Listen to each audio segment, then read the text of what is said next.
Bueno, vamos a dar inicio a la primer clase teórica. Esta primer clase va a ser basada en el tema de soportes y resistencias.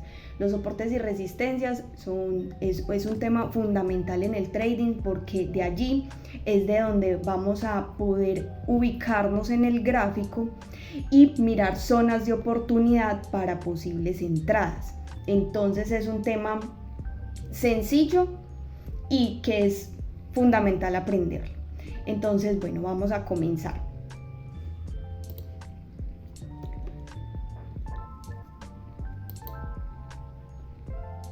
Entonces, ¿qué son los soportes y resistencias?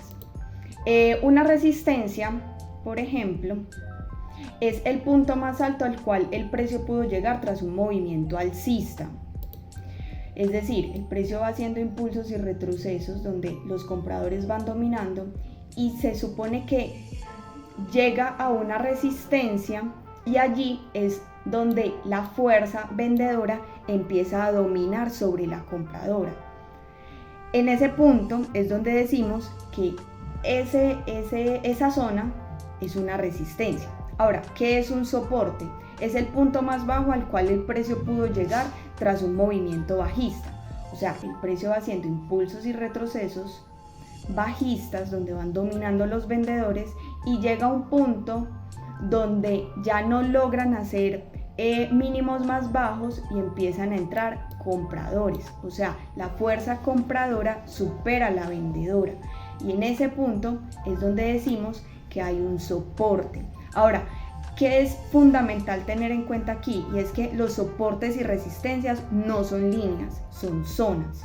Entonces, por ejemplo, aquí en este dibujo que tenemos, los compradores podrían empezar a entrar desde aquí, justo donde tenemos trazada la linecita. Entonces es importante tener en cuenta que son zonas para no hacer trades de pronto muy acelerados pensando que me la tocó esa zona e inmediatamente entro. No, hay que esperar a ver cómo se mueve el precio justo en el nivel para definir si hacemos una compra o una venta.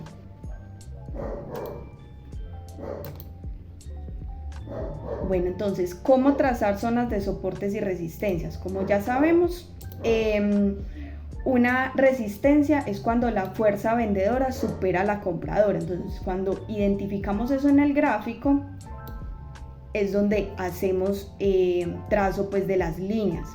Donde identificamos que la fuerza compradora supera a la vendedora, allí trazaríamos también un soporte.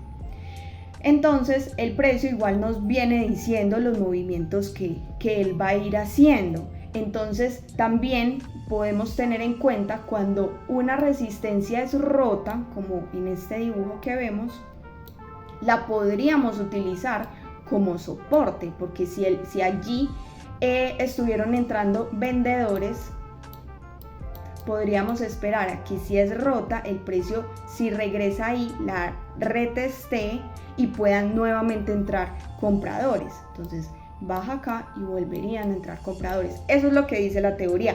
A veces se cumple, otras veces no, pero lo importante es ir como agilizando la vista para identificar ese tipo de zonas y saberlas trazar. Lo mismo pasa en una tendencia bajista, o sea, el anterior dibujo fue pues como un rango o donde estaban entrando compradores con más presencia. En este dibujo estamos viendo más que todo como una tendencia bajista. Entonces, ¿cómo trazaríamos esas zonas? Donde vemos que la fuerza vendedora deja de dominar, allí trazamos un soporte. Si este soporte es roto, podríamos pensar que luego el precio lo puede volver a utilizar para seguir entrando con fuerza nuevamente los vendedores.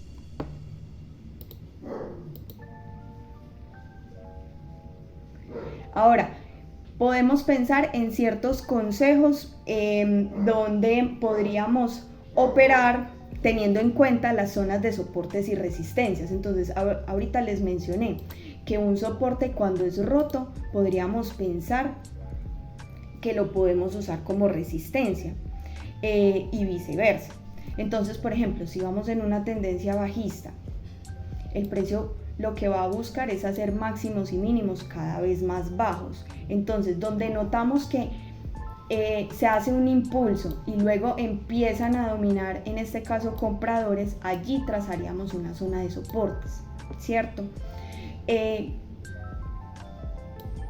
Cuando este vuelve a tocarla, podríamos pensar que volverían a entrar vendedores. Entonces, en ese punto podríamos operar una reversión justo en el soporte previamente roto.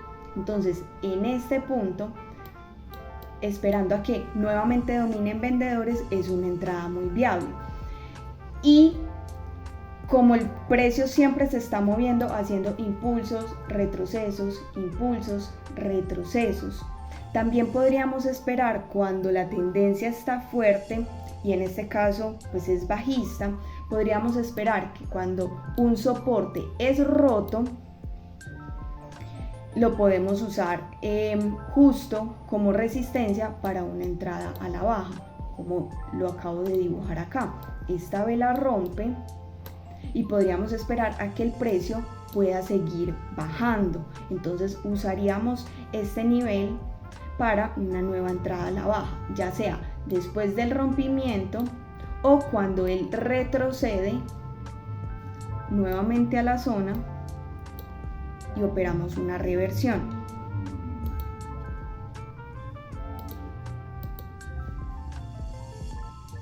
Lo mismo sucede en las tendencias alcistas, van dominando los compradores y se espera a que los soportes, las resistencias sean rotas. Entonces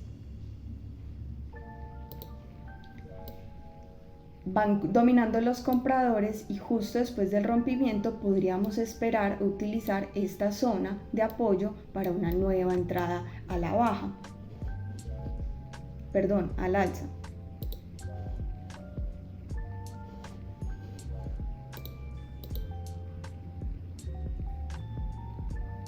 Y cuando vamos en un contexto donde el precio no está en tendencia, sino que está en un rango o en una consolidación, podríamos utilizar esas zonas donde están entrando vendedores y compradores como posibles zonas de oportunidad para operar esas reversiones. ¿Cómo así?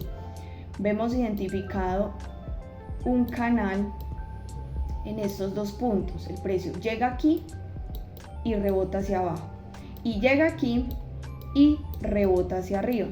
Entonces, estas zonas son viables utilizarlas como referencia para entradas en sentido contrario. Es decir, el precio va subiendo, llega al soporte y podríamos utilizar esta zona de referencia para esperar a que en este caso los vendedores dominen.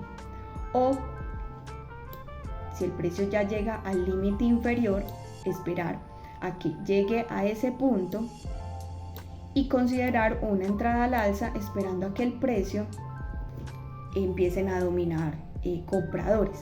Así es como operaríamos en tendencias y como operaríamos en este caso en rangos, buscando las zonas de referencia para, si estamos en una tendencia bajista, justo después de un rompimiento de un soporte, entrar a la baja, y cuando estamos en tendencias alcistas, justo después de el rompimiento de una resistencia, buscar entradas al alza a favor de la tendencia. Y en consolidaciones, en el límite superior buscar ventas y en el límite inferior buscar compras.